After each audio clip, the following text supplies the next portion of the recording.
Solubility, viscosity, सारी चीजें किसकी ज्यादा थी? इंटर की, है ना। सारी चीजें किसकी ज्यादा थी? इंटर की। ये बात समझ में आ रही है? अब यहां पर जैसे मान लो मुझे बॉइलिंग पॉइंट निकालना है, और मेरे को जो बॉइलिंग पॉइंट निकालना है वो इसका निकालना है, ortho nitrophenol. Ortho nitrophenol Meta nitrophenol और पैरा नाइट्रोफिनॉल। पैरा नाइट्रोफिनॉल, ठीक है। अब ऑर्थो नाइट्रोफिनॉल क्या होता है बच्चों? ऑर्थो नाइट्रोफिनॉल ये OH हो गया और ये NO2 हो गया, ठीक है। और तो इसके अंदर ये इंट्रामोलिकुलर हो जाएगा, ये हमारा OH है, ये NO2 है ना, और ये हमारा OH है,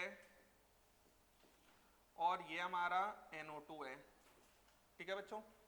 तो यहां पर ये तो हो गया इंट्रा,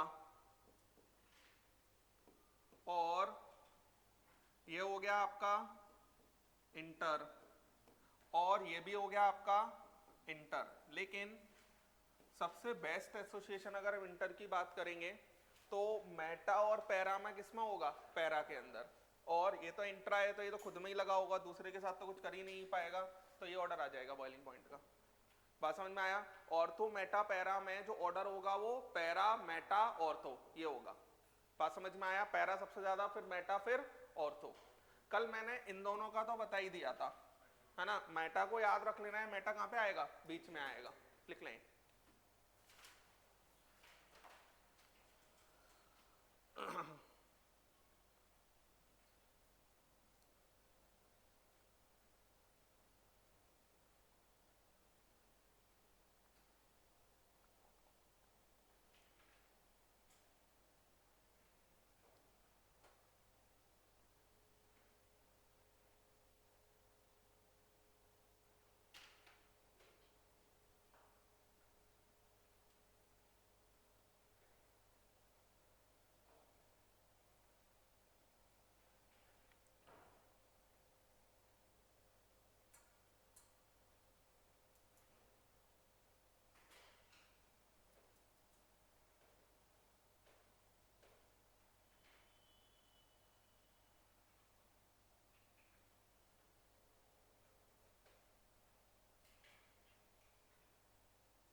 लिख लिया? अब देखो जरा,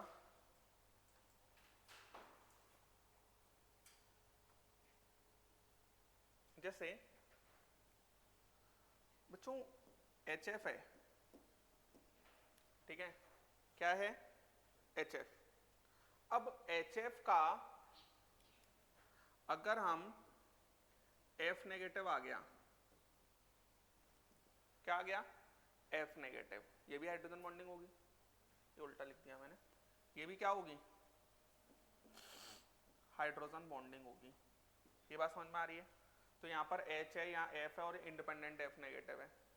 ये जो हाइड्रोजन बॉन्डिंग होती है, इस हाइड्रोजन बॉन्डिंग का नाम आयन डाइपोल होता है। क्या होता है?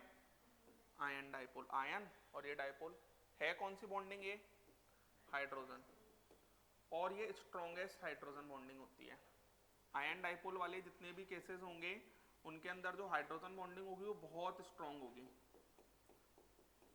Strongest hydrogen bonding. इसको सिमेट्रिकल हाइड्रोजन बॉन्डिंग भी कहा जाता है। बगल में क्या होना चाहिए, आयन होना चाहिए। जैसे कि मेरे पास मान लो ऐसा कुछ लिखा हुआ है, ये है, ये हमारा C डबल बॉन्ड O है, ये हमारा, या फिर इसको ये वाला लिख लो, देखो इधर, ये C double bond O O negative, और ये C double bond O OH, ये H है, ये H है। बच्चों इसका नाम क्या होता है, मैलिक एसिड। इसका नाम क्या है, मैलिक एसिड। ये भी जो इंटरेक्शन है इसको क्या कहा जाएगा, आयन डाइपोल, क्योंकि ये भी आयन है और ये क्या है, डाइपोल। अच्छा केस तो वही होना चाहिए, फोन से कनेक्टेड होना चाहिए, और बगल में जो आयन है वो भी कौन सा आना चाहिए, फोन वाला ही आना चाहिए, डेट इज फ्लोरीन ऑक्सीजन और नाइट्रोजन। फ्लोरीन ऑक्सीजन नाइट्रोजन के थ्रू कोवेलेंट बॉन्ड से कनेक्टेड हो, बगल में आयन भी उन्हीं तीनों में से कोई आ रहा हो, तो ये हमारा कौन सी हाइड्रोजन बॉन्डिंग हो जाती है, आयन डाइपोल, लिख लें। और जिन भी केसेस में आयन डाइपोल वाली हाइड्रोजन बॉन्डिंग होगी वो नॉर्मल हाइड्रोजन बॉन्डिंग से ज्यादा स्ट्रांग होगी। बात समझ में आया, जिन भी केसेस में आयन डाइपोल वाली हाइड्रोजन बॉन्डिंग होगी वो नॉर्मल हाइड्रोजन बॉन्डिंग से ज्यादा स्टेबल होगी।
चले नेक्स्ट लिखो बच्चों, कंपैरिजन ऑफ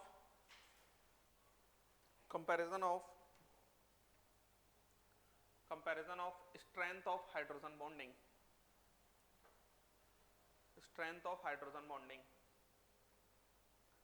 कंपैरिजन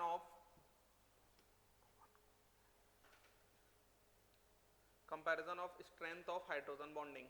देखो इधर बच्चों कहाँ हाइड्रोजन बॉन्डिंग होती है ये तो हमने सीख ही लिया, ये तो हम सीख चुके ना कि कहाँ हाइड्रोजन बॉन्डिंग होती है।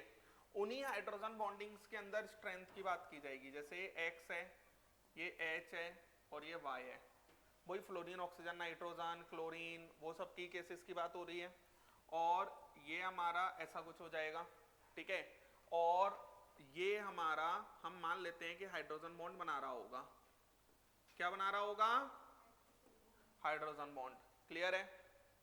अब इसके अंदर बच्चों ये जो हाइड्रोजन है यहां से निकल पा रहा होगा थोड़ा सा, है ना, इस पर कौन सा चार्ज बन रहा होगा, डेल पॉजिटिव, और ये वाला Y से थोड़ा सा अपने लोन पेयर के थ्रू अट्रैक्ट कर रहा होगा, यही हाइड्रोजन बॉन्डिंग होती है। तो ये जो X है वो इसको पोलर बना रहा होगा, तो ये यहां पर इसको पोलर बना रहा है, और ये जो Y है ये इसको एक्सेप्ट कर रहा होगा। ये बात समझ में आ रही है।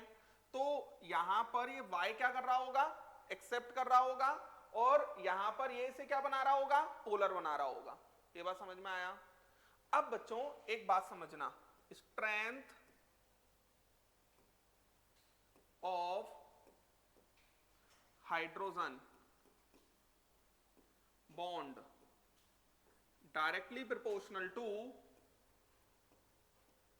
polarity, directly proportional to polarity। Polarity.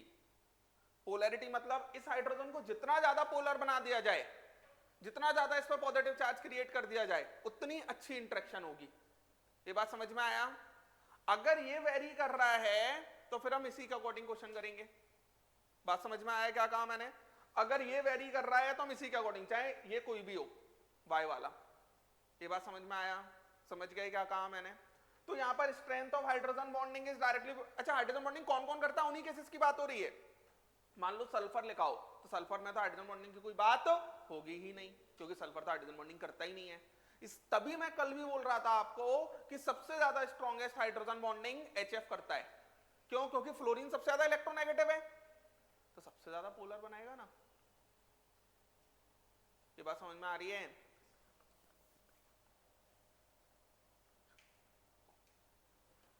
अब अगर हमारा if polarity is same, polarity same मतलब ये एटम अगर सेम है जिनके अंदर कंपैरिजन होता है, पोलैरिटी सेम, तो फिर strength of hydrogen bond directly proportional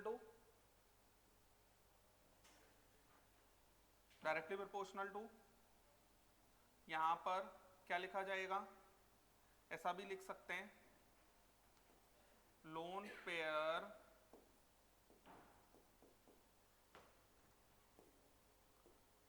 donating tendency, lone pair donating tendency. ये लिखो, मैं क्वेश्चंस कराता हूं तो आपको और फील आएगा कि मैं क्या कहना चाह रहा हूं। हाँ, क्योंकि लोन पेयर ही के थ्रू तो अट्रैक्ट कर रहा है वो, उसके अकॉर्डिंग जहां जहां हाइड्रोजन बॉन्डिंग हो रही है उन केसेस में ही बात होगी।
चलें,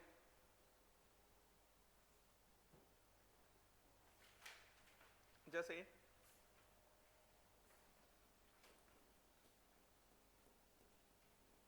FHF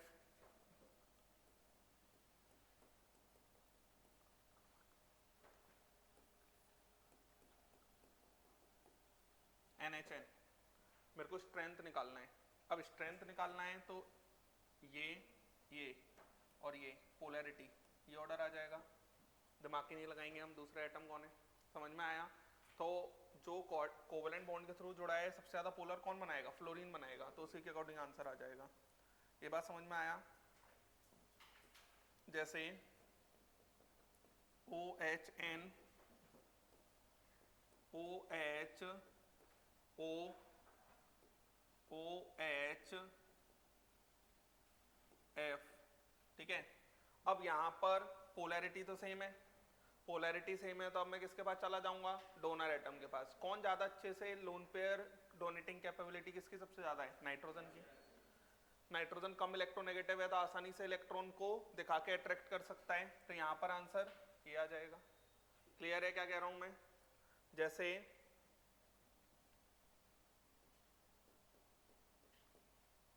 FHN एच एन और एन एच एन, क्या हो जाएगा? ये आंसर आ जाएगा बेस्ड ऑन पोलैरिटी चेंज है तो पोलैरिटी के अकॉर्डिंग ही आंसर देना है। जैसे मेरे पास लिखा हुआ है N H F O H O, क्या हो जाएगा? ये पोलैरिटी, ये पोलैरिटी, पोलैरिटी के अकॉर्डिंग ये आ जाएगा। समझ गए? हाँ, वहां हाइड्रोजन बॉन्डिंग होना चाहिए बस, तो वो तो हम जानते ही हैं कहाँ कहाँ हाइड्रोजन बॉन्डिंग होता है। ओ एच ओ, क्या हो जाएगा? ये आ जाएगा। बात समझ में आया क्या कहा मैंने? उसके बाद fluorine hydrogen oxygen, oxygen hydrogen nitrogen, ये क्या आ जाएगा? ये आ जाएगा बेस्ड ऑन पोलैरिटी। लिख लें।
ओपन बुक स्ट्रक्चर हाइब्रिडाइजेशन क्या होगा? sp3 होगा। O2F2 का हाइब्रिडाइजेशन क्या होगा? वो तो वही होगा।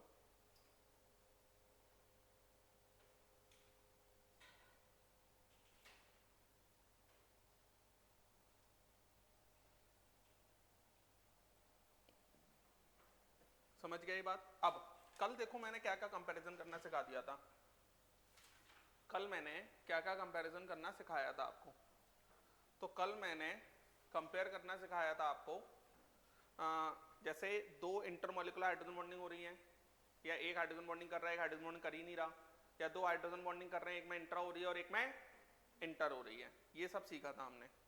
अब यहां पर एक्चुअल में दोनों इंटर कर रहे हैं, दोनों इंटर हाइड्रोजन बॉन्डिंग करेंगे, तो फिर हम बॉइलिंग पॉइंट कैसे निकालेंगे ये चीज समझ लेते हैं। उसके लिए हम एक्सटेंट ऑफ हाइड्रोजन बॉन्डिंग की बात करनी पड़ती है हमें। Extent of hydrogen bond, extent of hydrogen bond का मतलब होता है aggregate value of number of hydrogen bond into strength of individual hydrogen bond. लिख लें, ये फैक्टर वहां पर काम आएगा जब दोनों में क्या हो रही होगी, intermolecular hydrogen bonding.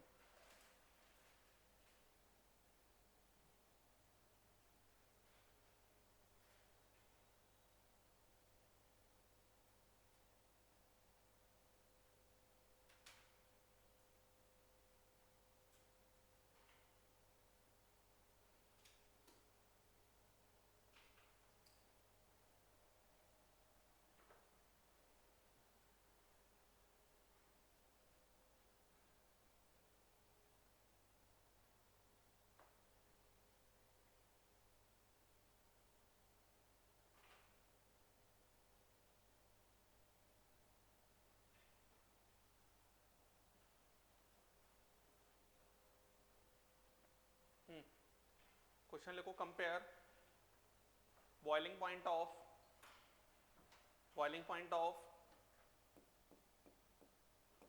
H2O2 H2O HF NH3। ये क्वेश्चन बहुत अच्छा है। Compare boiling point of H2O2 H2O HF और NH3। देखो इधर, अब इनमें सबके अंदर इंटरमॉलिक्यूलर हाइड्रोजन बॉन्डिंग है, ये बात समझ में आती है। सबके अंदर क्या है, इंटरमॉलिक्यूलर हाइड्रोजन बॉन्डिंग। जैसे H2O2 है तो H2O2 का ये स्ट्रक्चर होता है ना, उसके बाद में H2O है, H2O का ये स्ट्रक्चर होता है ना, और जैसे HF है तो HF का स्ट्रक्चर तो मैंने हाइड्रोजन बॉन्डिंग वाला कल आपको सिखाई दिया था, है ना। और जैसे इसका है, इसका भी मैंने आपको कल सिखा दिया था। कितने हाइड्रोजन बॉन्ड बनते हैं, 4। NH3 के अंदर कितने बनते हैं, 2। एक मॉलिक्यूल कितने हाइड्रोजन बॉन्ड्स में इन्वॉल्व होता है, 2 में। ऐसा बात समझ में आ रही है। तो यहां पर अगर अब देखो, इससे अगर हम बात करते हैं तो ये हमारा ऐसा, अब इस पर लोन पेयर तो 2 हैं, लेकिन एक्चुअल में दूसरा H2O2 आएगा तो उसके एक, जैसे इसके अंदर टोटल हाइड्रोजन बॉन्ड्स कितने बना सकता है, ये 6, 2 लोन पेयर के थ्रू और एक इसके थ्रू, तो हम कह सकते हैं 6 हाइड्रोजन बॉन्ड्स पर मॉलिक्यूल। ये कितने बनाता है, 4 हाइड्रोजन बॉन्ड्स पर मॉलिक्यूल।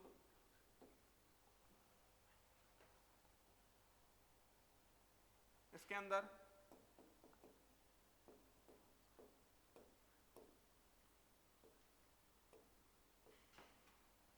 और ये भी कितना, 2 हाइड्रोजन बॉन्ड्स पर मॉलिक्यूल।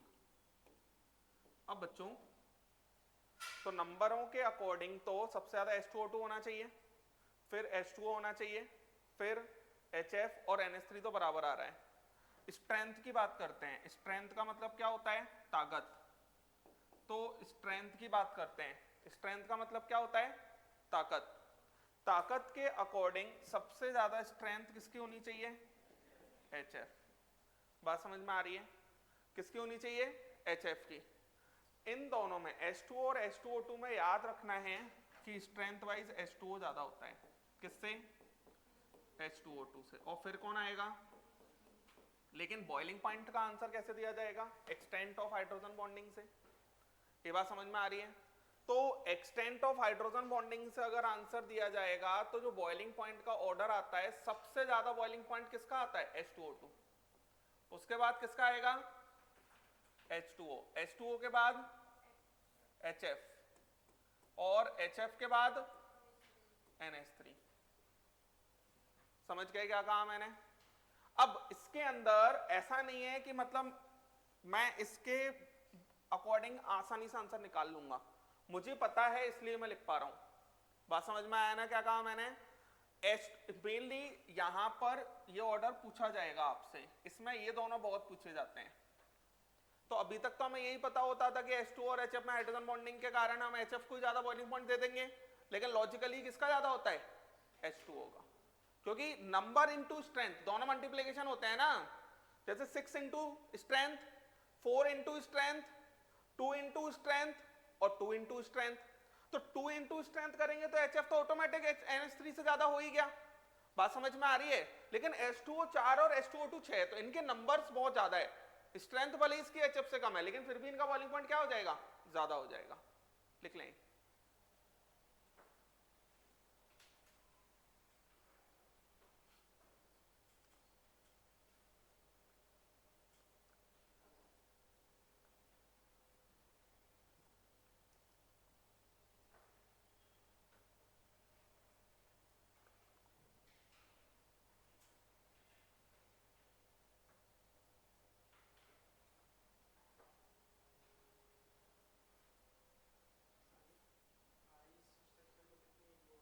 अरे लिखो यार, तुम अभी खत्म कर दिया क्या मैंने?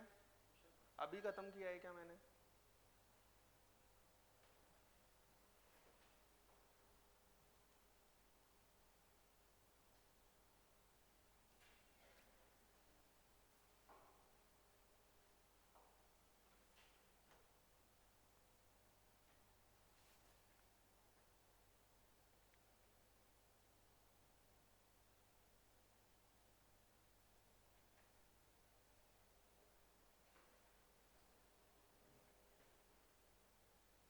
पांच मिनट बाद ही आ जाएगा जो तुम पूछ रहे हो।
चलें, अब देखो, हटा दूं?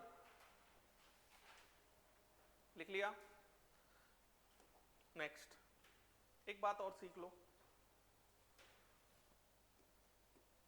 CH2OH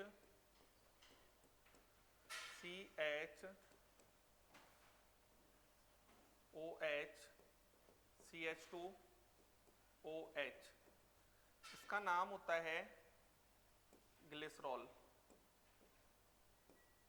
ठीक है, इसका नाम क्या होता है, ग्लिसरॉल। और CH2OH और CH2OH, इसका नाम होता है इथाइलिन ग्लाइकोल। यही होता है बच्चों। इंट्रामोलिकुलर हाइड्रोजन बॉन्डिंग तो इनमें कहीं नहीं होती, 3 या 4 मेंबर रिंग बनती है, मैंने कल भी बताया था। मिनिमम कितनी बननी चाहिए, 5 या 6 मेंबर रिंग। यहाँ पर इस हाइड्रोजन को आप मान लेते हैं कि इंट्रा अगर करोगे तो 1 2 3 1 2 3 4 और ये 5, यहाँ पर ये 5 दिख रही है, लेकिन एक्चुअल में अगर हम इसके अंदर भी बात करते हैं ना, तो क्योंकि ऑक्सीजन ऑक्सीजन के लोन पेयर के कारण ये रहता है ऐसे। बात समझ में आया? तो इन दोनों ही केसेस में कहीं पर भी इंट्रा नहीं होती। बात समझ में आ रहा है? और मैं सिखा क्यों रहा हूं, बाकी जितने भी केसेस सिखाए सब परफेक्ट है, इंट्रा अलग ही दिखता है, लेकिन जैसे ये वाले जो केसेस हैं इन पर क्वेश्चन पूछा जाएगा। ग्लिसरॉल के अंदर अगर हम बात करते हैं, जैसे ये है, तो ये क्या करेगा, 3 हाइड्रोजन है, 3 हाइड्रोजन है इसके अंदर, और ये हमारा जो ऑक्सीजन है, ऑक्सीजन के पास कितने, 2 लोन पेयर है ना। तो हर एक ऑक्सीजन का लोन पेयर एक हाइड्रोजन के साथ हाइड्रोजन बॉन्डिंग करेगा दूसरे के साथ, तो यहां पर 6 हाइड्रोजन बॉन्ड्स बनते हैं। कितने बनेंगे, 6 हाइड्रोजन बॉन्ड्स पर मॉलिक्यूल। कितने बनेंगे? 6 हाइड्रोजन बॉन्ड्स पर मॉलिक्यूल। और यहां पर कितने बनते हैं? 4 हाइड्रोजन बॉन्ड्स पर मॉलिक्यूल। स्ट्रेंथ तो सेम ही होगी, स्ट्रेंथ में तो कोई डिफरेंस आएगा ही नहीं। तो यहां पर ग्लिसरॉल और इथाइलिन ग्लाइकोल में बॉइलिंग पॉइंट ग्लिसरॉल का ज्यादा होता है, सेम मेल्टिंग पॉइंट। समझ में आया? ग्लिसरॉल और इथाइलिन ग्लाइकोल डायरेक्ट भी याद रख सकते हैं, बॉइलिंग पॉइंट किसका ज्यादा होगा? ग्लिसरॉल का, क्योंकि नंबर ऑफ हाइड्रोजन बॉन्ड्स उसमें ज्यादा बन रहे हैं। बात समझ में आया? क्या कहा मैंने? लिख लेंगे। और इन दोनों ही केसेस में कहीं पर भी इंट्रा नहीं होने वाली है। 6 ऐसे हो रहे हैं कि जैसे ये हाइड्रोजन है, ठीक है, और ये हमारा हाइड्रोजन है, और ये हमारा हाइड्रोजन है, तो दूसरा CH2 ऐसे ही ग्लिसरॉल आ जाएगा, उसका ऑक्सीजन इसके साथ, एक इसके साथ, एक इसके साथ, ऐसे करके। तो एक CH2OH ऑक्सीजन के थ्रू हाइड्रोजन बॉन्डिंग करेगा, इसके हाइड्रोजन दूसरे के साथ करेंगे, तो कितने आ गए? 6 आ गए ना, ऐसे।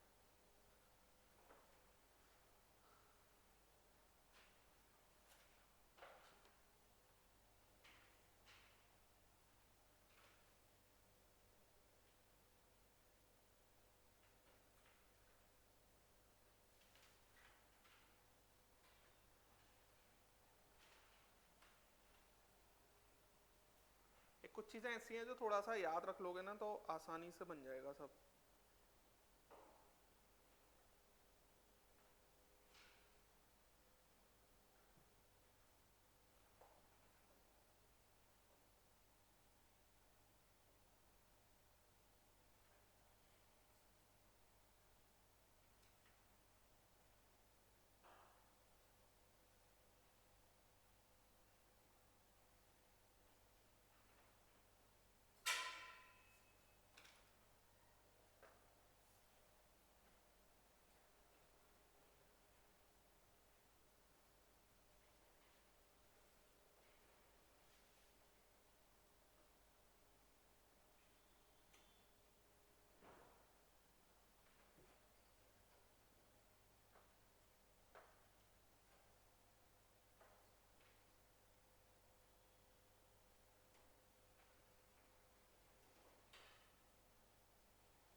चले आगे,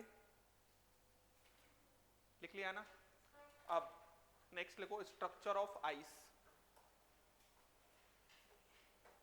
structure of ice due to hydrogen bonding. Structure of ice, ठीक है, due to hydrogen bonding. Hydrogen bonding के कारण आइस का स्ट्रक्चर कैसा होता है ये चीज समझ लेते हैं, है ना?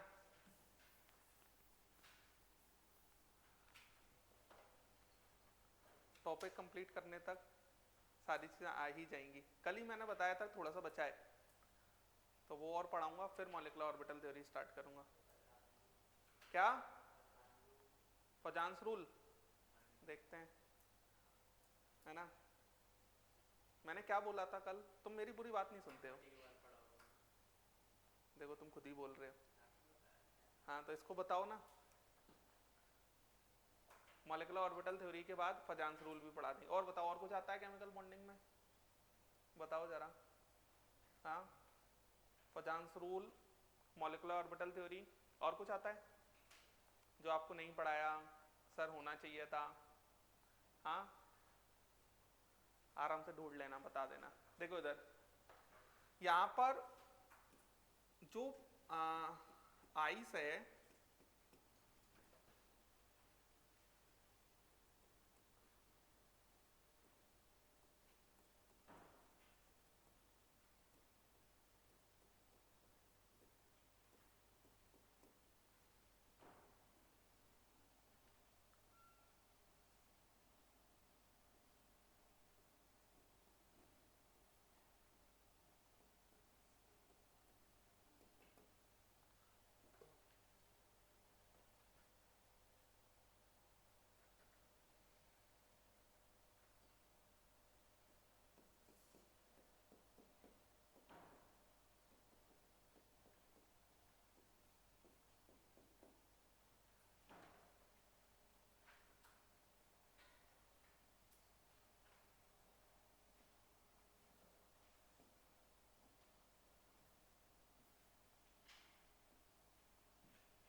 ऐसा कुछ स्ट्रक्चर समझ में आता है।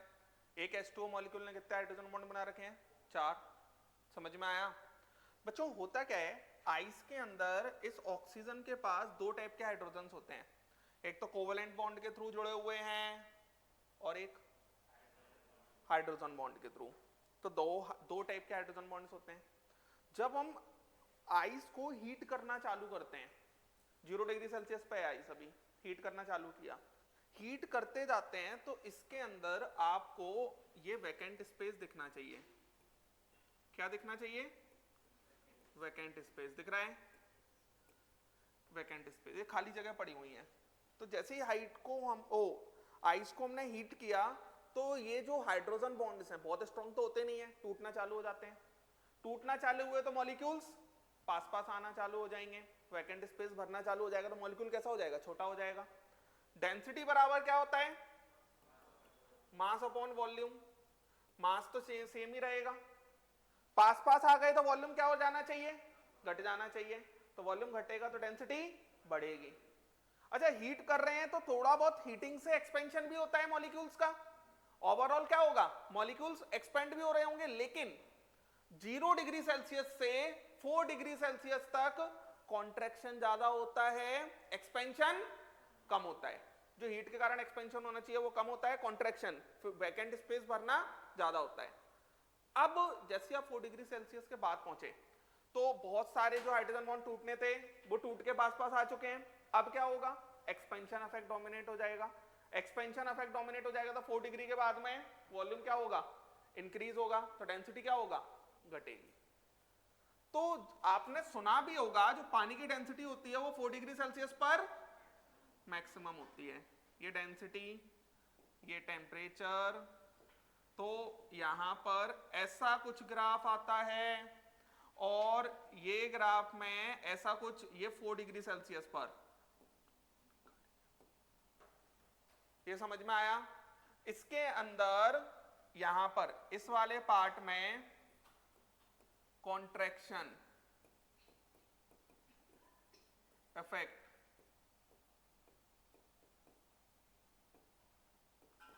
डोमिनेट्स और इस वाले में एक्सपांशन इफेक्ट डोमिनेट्स।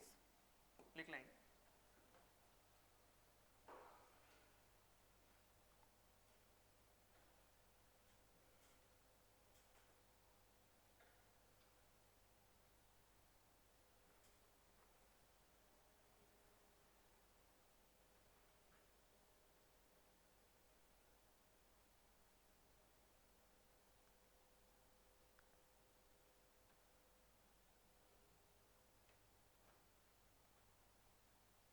अब तुम्हारे सारे क्वेश्चंस बन जाएंगे।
समझ गए? अब हटा दूं ये। नेक्स्ट मॉलिक्यूलर ऑर्बिटल थ्योरी लिख लो, मॉलिक्यूलर ऑर्बिटल थ्योरी।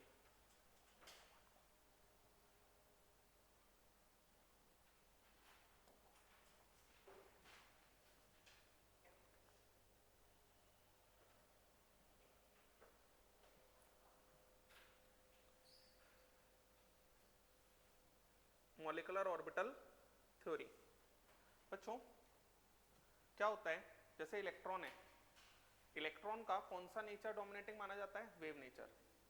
तो इलेक्ट्रॉन डेंसिटी की बात की जाती है। तो जैसे मान लो कोई ए बी है, तो ए बी हमारा कोई हेट्रो न्यूक्लियर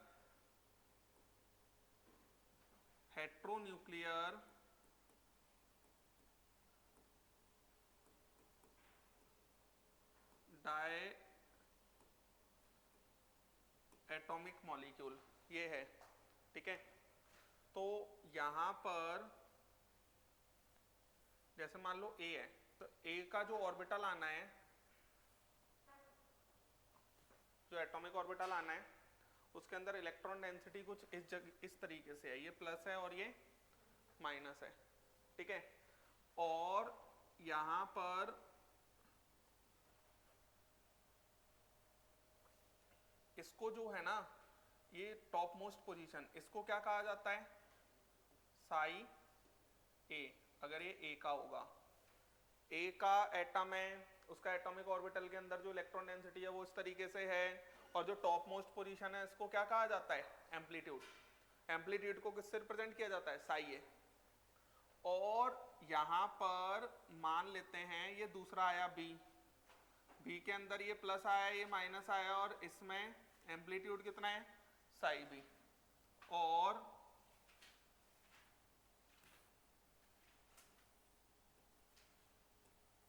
ये हमारा सेम फेज ओवरलैपिंग, ये हमारा क्या हो गया? Same phase overlapping. Same phase overlapping का मतलब ये होता है बच्चों, प्लस के साथ प्लस मिलना, माइनस के साथ माइनस मिलना। तो सेम फेज ओवरलैपिंग होने से ये हमारा ऐसा कुछ बना देगा, ये प्लस और ये माइनस, ये एम्पलीट्यूड्स क्या हो गए होंगे यहाँ? साई ए प्लस साई बी। क्लियर है? नेक्स्ट अगर हम बात करते हैं, जैसे मान लो यहां पर ये प्लस है, ये माइनस है, ये ए है, और ये हमारा कितना होगा? साई ए प्लस,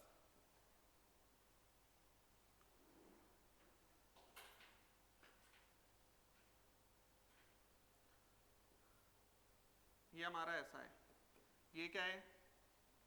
साई बी। अब यहां पर ये क्या हो रहा है? Opposite phase overlapping, opposite phase overlapping. तो इसके अंदर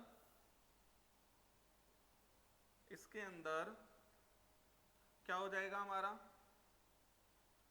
मान लेते हैं प्लस वाला ही ज्यादा है, ऐसा कुछ हो जाएगा, प्लस माइनस, और ये हमारा कैसा आ जाएगा बच्चों? Psi A minus psi B. Opposite phase का मतलब होता है प्लस के साथ माइनस मिलना और माइनस के साथ प्लस मिलना, मिलके एक दूसरे को कम कर दिया, ऐसा कह सकते हैं। तो प्लस और प्लस मिल रहे हैं, तो सेम फेज ओवरलैपिंग है, तो कुछ अच्छा काम हो रहा है, बात समझ में आया?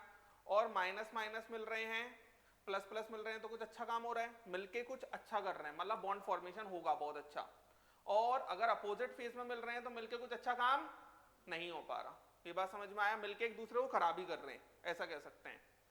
अब यहां पर यही वाली बात अगर मैं A2 से कर लेता, A2 क्या हो जाएगा? Homonuclear diatomic molecule.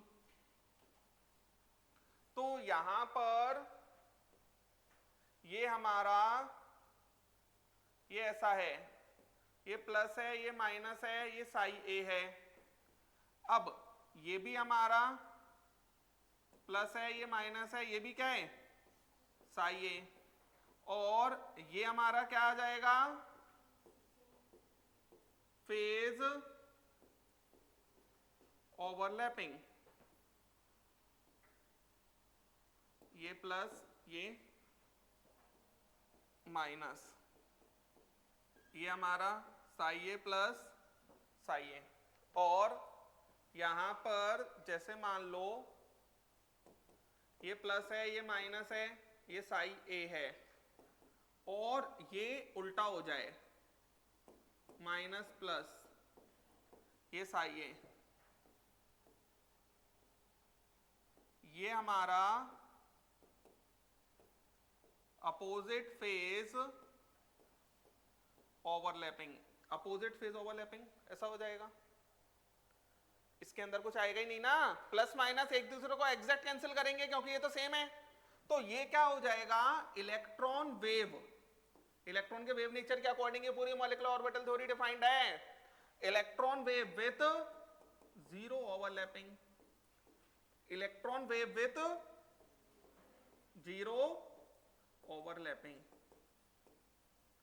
Clear है, समझ गए क्या कहा मैंने। इस तरीके से कुछ मॉलिक्यूलर ऑर्बिटल थ्योरी का बेसिक्स है। सबसे पहले तो जो भी ऑर्बिटल्स आने उनके अंदर जो इलेक्ट्रॉन है उनकी इलेक्ट्रॉन डेंसिटीज ओवरलैप हो रही होंगी।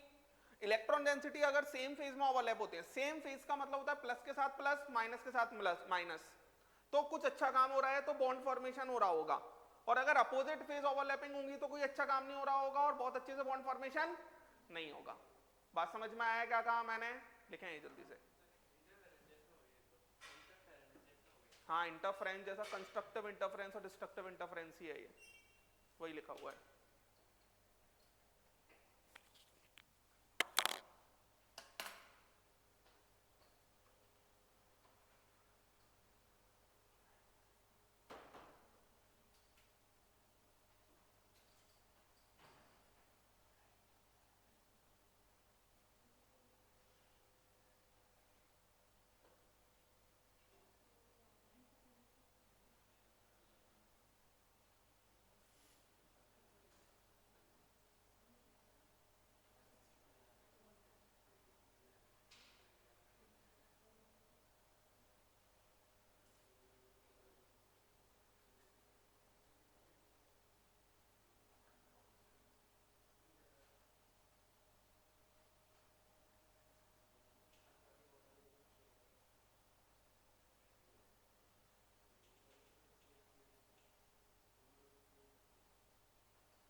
electron wave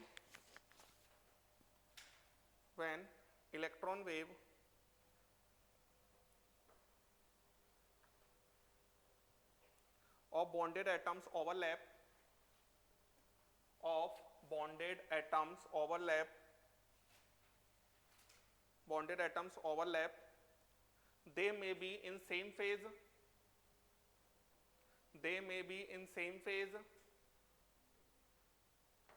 phase or in opposite phase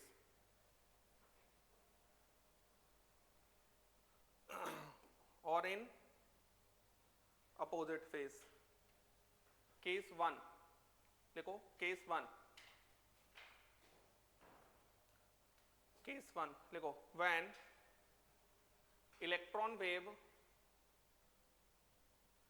overlap in same phase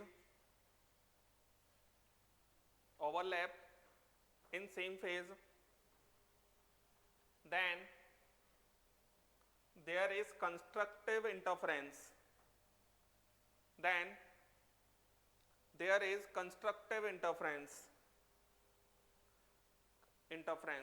and probability of finding electron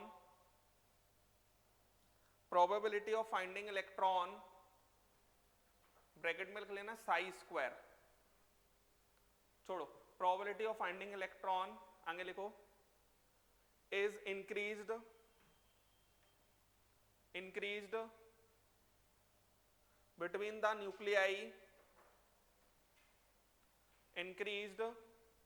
between the nuclei of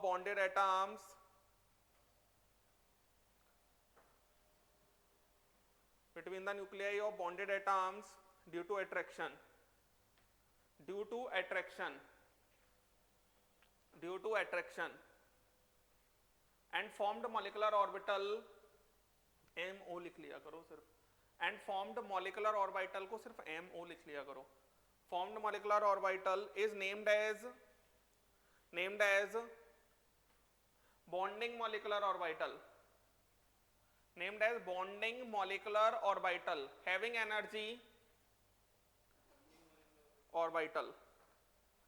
energy lower than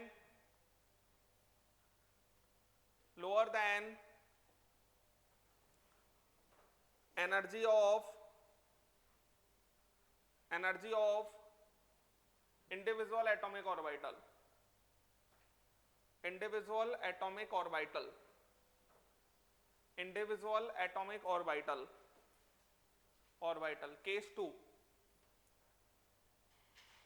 case 2 when electron wave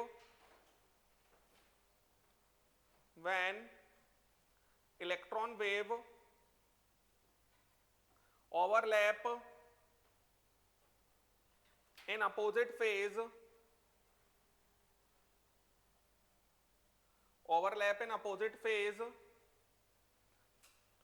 then there is destructive interference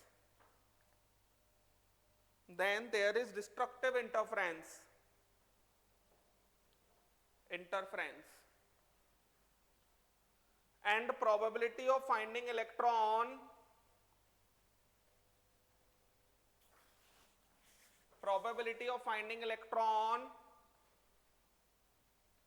is reduced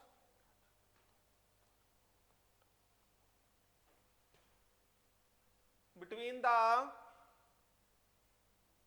nuclei of bonded atom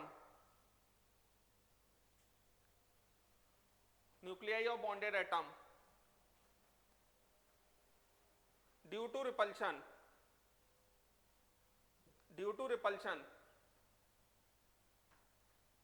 and formed molecular orbital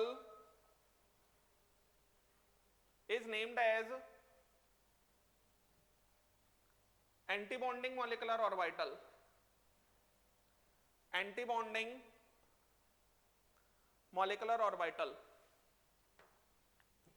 having energy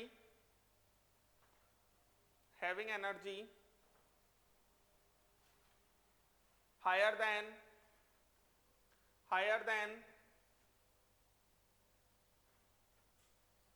higher than energy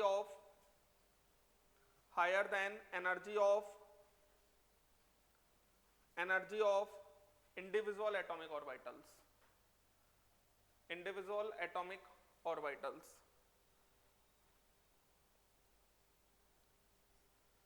समझ गए?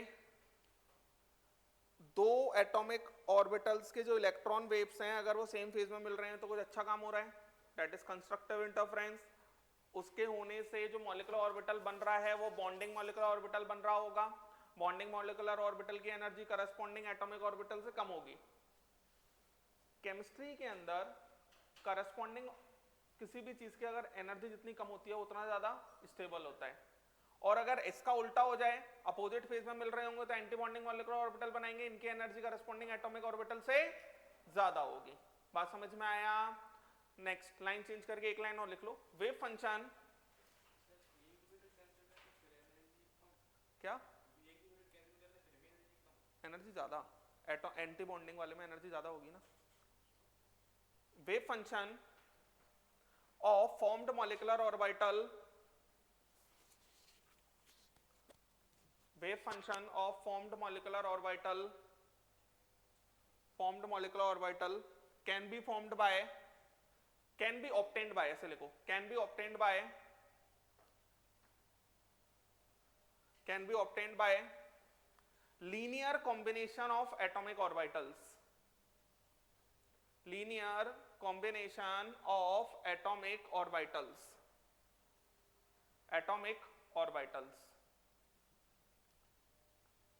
It may be of following two types.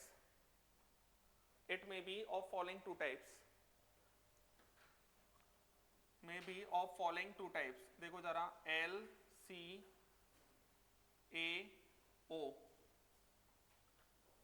LCAO देखो जरा.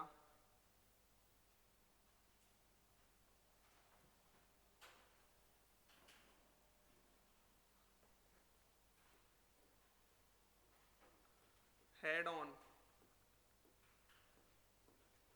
और axial overlapping. Sigma molecular orbital is formed. दूसरा sideways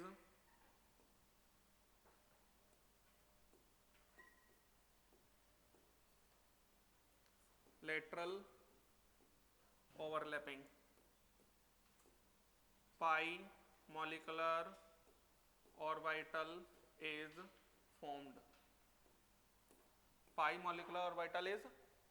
formed. यही होता है. सबसे पहले, ये तो हमने बैलेंस बॉन्ड थ्योरी में पढ़ा था, सबसे पहले हम एक्सियल ओवरलैपिंग की बात कर लेते हैं.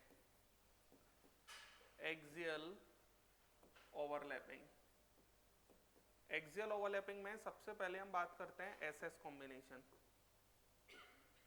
देखो बच्चों,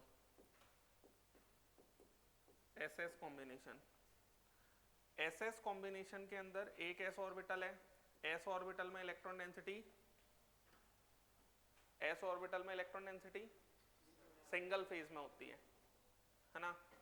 ये एस हो गया प्लस ये दूसरा एस हो गया. बात समझ में आया? ये दोनों मिले. अच्छा, ये जो बीच में बनाया है ये क्या है? सेंटर का मतलब क्या है? न्यूक्लियस. सेंटर का मतलब क्या है? न्यूक्लियस. तो यहाँ पर ये दोनों मिलके कुछ अच्छा काम कर रहे होंगे क्योंकि ये कौन सी हो रही है? Same phase overlapping. ये बात समझ में आया? तो यहाँ पर आमने सामने से मिल रहे होंगे और आमने सामने से ये ऐसा कुछ बन जाएगा. ये न्यूक्लियस और ये हमारी इलेक्ट्रॉन डेंसिटी बढ़ जाएगी दोनों के बीच में. और इसका जो नाम होगा, पता है नाम क्या होगा? Sigma S bonding. इसका नाम क्या होगा? सिग्मा बना रहा है क्योंकि आमने सामने से आ रहा है, और बॉन्डिंग क्यों बना रहा है? क्योंकि सेम फेज ओवरलैपिंग है. ये बात समझ में आया? जैसे मैं एक और बनाऊंगा यहां, देखो इधर,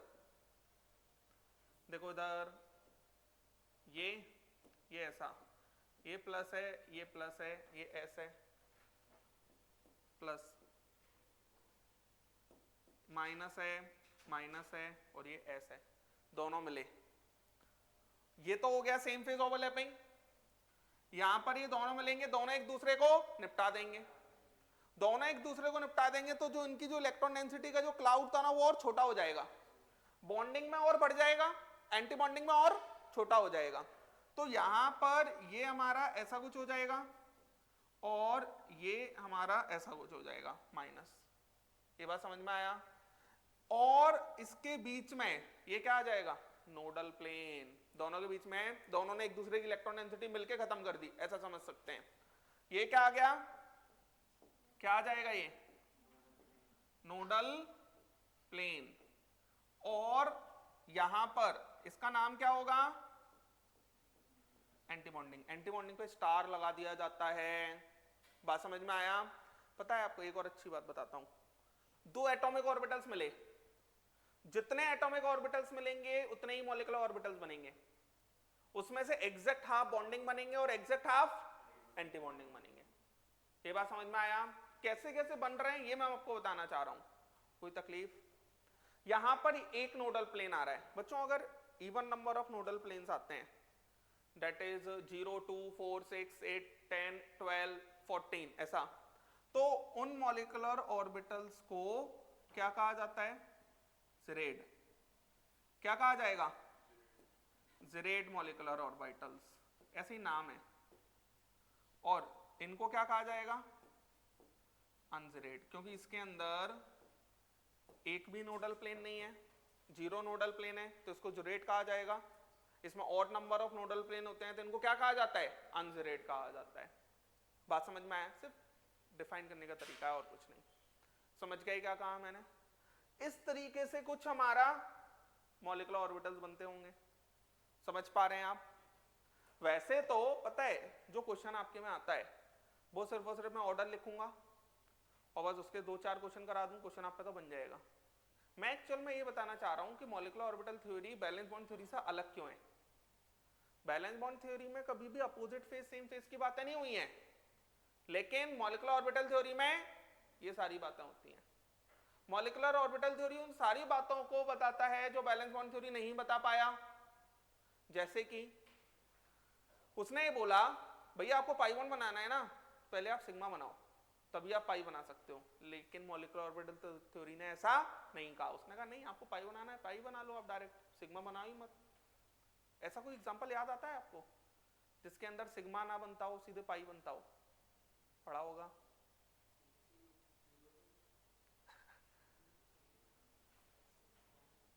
कुछ तो वो सही बोल रहा है, C2 के अंदर ऐसा होता है जिसमें सिग्मा नहीं बनता, सिर्फ पाई बॉन्ड बनते हैं 2। अभी बताऊंगा टेंशन वाली बात क्यों है। क्या कौन C2 वेपर फेज में एग्जिस्ट करता है? अरे 10th में तो क्या ही होता है यार, तुम कहाँ 10th, तुम मतलब 11th का तुमको याद नहीं है? कल बोल रहे थे कि सर 2-3 साल हो गए और 10th का तुमको याद है?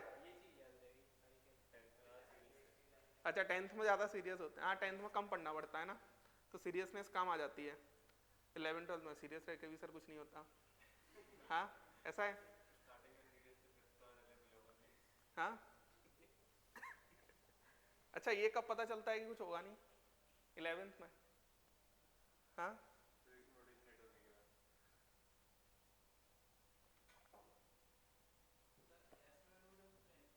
हाँ क्या, वो एटॉमिक ऑर्बिटल्स की होती है भैया, ये मॉलिक्यूलर ऑर्बिटल्स हैं। पूछ सही रहे हो तुम, लेकिन वो मॉलिक्यूलर वो एटॉमिक ऑर्बिटल्स सिखाए हैं मैंने, ये मॉलिक्यूलर ऑर्बिटल में नोडल प्लेन है। समझ में आया क्या कहा मैंने? बनाओ इनको।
10th में IIT नीट हम जितना सोचते हैं 11th में उससे ज़्यादा टफ निकलता है ना? नहीं ऐसा होता है ना, हमें नीट करना है, हमको IIT करना है, तो उस टाइम पे ही लगता है ठीक है 10th में तो हम 95% वाले हैं, तो क्या है फोड़ ही देंगे, ऐसा लगता है ना। फिर जब 11th में आते हैं तब पता चलता है अरे यार थोड़ी सी, हाँ थोड़ी सी दिक्कतें ज़्यादा है ना।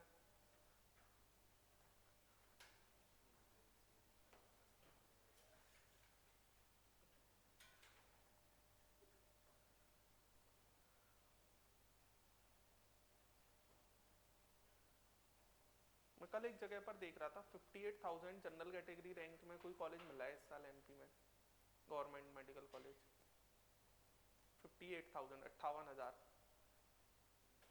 बहुत होता है। हमारे टाइम नहीं, हमारे टाइम भी नहीं, 2017 तक 20,000 रैंक तक कॉलेज मिलता था बस, सिर्फ और सिर्फ 20,000, 20,000 रैंक के बाद कॉलेज नहीं मिलता था। आप टेंशन मत लो, आपके टाइम तक 70,000 पे मिलेगा। अगले साल और कॉलेज आ जाएंगे। हाँ गवर्नमेंट मेडिकल कॉलेज में, गवर्नमेंट में भी 350 बढ़ी है ना, अगले साल और बढ़ जाएंगी, तो और कट ऑफ डाउन हो जाएगा, फिर और बढ़ जाएंगी। हाँ कुछ ना कुछ तो हो ही जाता है। मेरे को मतलब आज मेरे को ये लगता है कि जो स्कूल में हमको लगता है ना कि इनका क्या होगा, वही सबसे मस्त होते हैं, समझ में आया? तो जो हमने डिसाइड कर लिया है बस वही करते रहो, क्योंकि जो आप कर रहे होते हो लाइफ में वही सबसे बेकार लग रहा होता है, ये मेरी बात याद रखना। आज आप स्टूडेंट हो तो आज आपको पढ़ाई सबसे बेकार लग रही होगी, कल आप कुछ और करोगे तो वो सबसे बेकार लगेगा, पढ़ाई अच्छी लगने लगेगी। तो लाइफ में जो करंट पोजीशन होती है इंसान को बस वही पसंद नहीं होती, फ्यूचर वाली पोजीशन अच्छी लगती है, पास्ट वाली पोजीशन भी अच्छी लगती है, करंट वाली पोजीशन अच्छी नहीं लगती। समझ में आ रहा है? जैसे 10th में होते हैं, हमको क्या लगता है बड़ी जगह जाएंगे, बड़ी जगह पढ़ेंगे, फिर समझ में आता है यार ये तो रोज का टॉर्चर है ऐसे ही होता है ना। तो फिर हमको 10th अच्छा लगने लगता है, और जब 10th में पढ़ रहे होते हैं तब 10th अच्छा नहीं लगता। ऐसे अभी ये पढ़ाई कर रहे हैं तो अच्छा नहीं लगेगा। फिर मान लो आप मेडिकल कॉलेज में चले गए, मैं तो मानता हूँ कि भैया सब चले जाएं, है ना, मान लो आप मेडिकल कॉलेज में चले गए तो आपको ये पढ़ाई अच्छी लगेगी, क्योंकि वहाँ पढ़ाई बोरिंग है समझ में आ रहा है? वो पहले साल से इतना बोरिंग लगता है ना, बहुत ज़्यादा, तो फिर आपको यहाँ की पढ़ाई अच्छी लगती है, यार यहाँ कम से कम कुछ दिमाग तो लगता था, वहाँ तो दिमाग ही नहीं लगता। हाँ रट्टाफिकेशन है वहाँ तो। देखो इधर PP कॉम्बिनेशन, और अब तो इस साल से शायद MP में वो भी खत्म हो गया है ना, मेधावी योजना का जो चलता था उसको लोन में कन्वर्ट कुछ कर दिया है, कुछ चेंजेस आए हैं उसके अंदर, आपको बॉन्ड करना ही पड़ेगा 5-6 साल का कुछ है उसमें, ऐसा कुछ किया है उन्होंने, लेकिन ठीक है। देखो इधर PP कॉम्बिनेशन, अगर हम इसकी बात करते हैं तो इसके अंदर फिर से हेड ऑन ओवरलैपिंग की बात हो रही है। तो अगर हेड ऑन ओवरलैपिंग की बात होगी तो यहाँ पर क्या हो जाएगा, ये ऐसा, और यार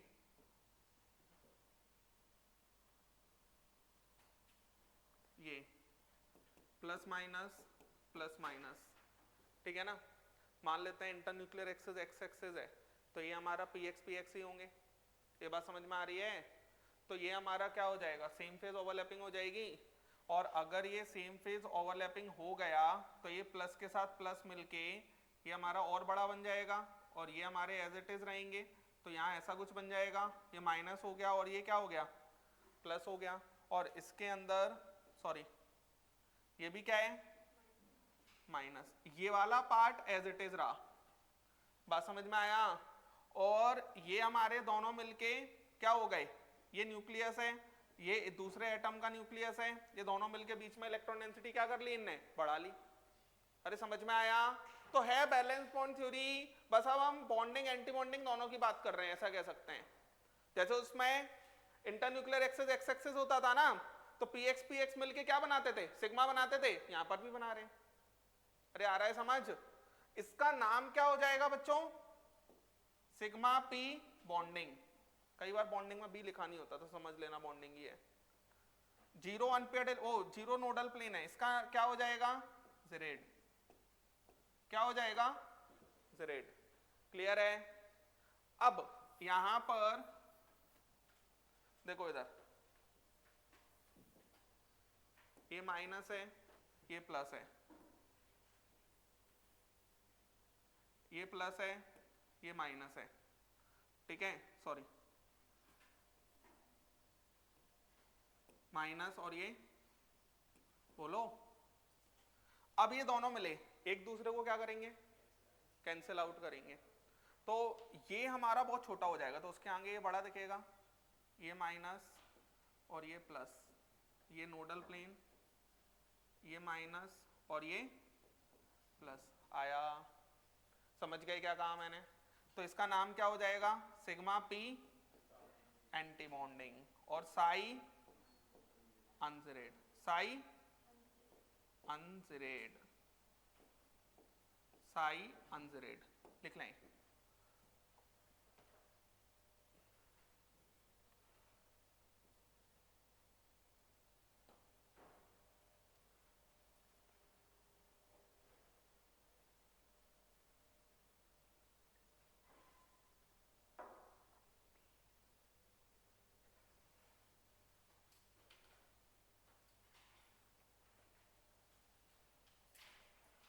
कुल मिलाकर जब भी हमारा सिग्मा मॉलिक्यूलर ऑर्बिटल बनेगा ना, तो उसमें सिग्मा वाले में, सुन लो मेरी बात, जब भी बॉन्डिंग वाला बनेगा उसे जेरेड कहा जाएगा, जब भी एंटी बॉन्डिंग वाला बनेगा उसे अनजेरेड कहा जाएगा।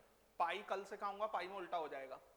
पाई के अंदर बॉन्डिंग वाला अनजेरेड हो जाएगा और एंटी बॉन्डिंग वाला जेरेड हो जाएगा। कल सिखाऊंगा उस बात को, ठीक है? इतना रखते हैं आज।